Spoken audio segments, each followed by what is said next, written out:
एक शांत कमरे के कोने में एक पुराना टूटा हुआ टेडी बियर पड़ा था। उसकी आंखें थोड़ी धुंधली थीं और उसका एक हाथ फटा हुआ था। कभी वो किसी के लिए सबसे प्यारा खिलौना हुआ करता था। एक नन्ही सी लड़की नूर के लिए। नूर उस टेडी से बहुत प्यार करती थी। वो दिन भर उसके साथ खेलती, उसे कहानियां सुनाती और रात को उसे गले लगाकर सोती। पर एक दिन खेलते खेलते टेडी का हाथ फट गया। नूर को बहुत गुस्सा आया। उसने झुंझलाते हुए टेडी को जमीन पर फेंक दिया। अब ये टूट गया है, मुझे इससे खेलना अच्छा नहीं लगता, उसने कहा, और फिर कभी उसे नहीं छुआ। समय बीतता गया। नए खिलौने आए, नई गुड़िया, नई कहानियां, मगर कुछ अधूरा सा था। नूर अब पहले जैसी खुश नहीं थी।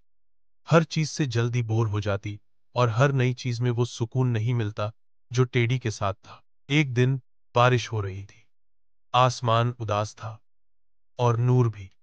वो खिड़की के पास चुपचाप बैठी थी, अपनी सोचों में खोई हुई। तभी उसकी नजर कमरे के कोने में गई, वहीं जहां वो पुराना टेडी अब भी पड़ा था, चुपचाप, बिना कोई शिकायत, बिना कोई उम्मीद। नूर धीरे से उठी, उसके पास गई और उसे अपनी बाहों में भर लिया। एक पल के लिए सब कुछ रुक सा गया। बारिश की आवाज धीमी पड़ गई। टेडी की बॉडी से हल्की सी रोशनी निकलने लगी, जैसे कोई पुरानी याद फिर से जिंदा हो गई। फिर एक नर्म सी आवाज उसके कानों में गूंजी, कभी कभी टूटी हुई चीजें भी टूटे दिलों को जोड़ देती हैं। नूर की आंखों से एक आंसू निकला, मगर उसके होठों पर हल्की सी मुस्कान थी। उसने सुई और धागा निकाला और बड़े प्यार से टेडी का फटा हुआ हाथ सिल दिया। हर टांका जैसे उसके अपने दिल को जोड़ रहा था। टेडी अब भी वैसा ही था, थोड़ा पुराना, थोड़ा टूटा हुआ, मगर नूर के लिए वो फिर से पूरा हो गया था।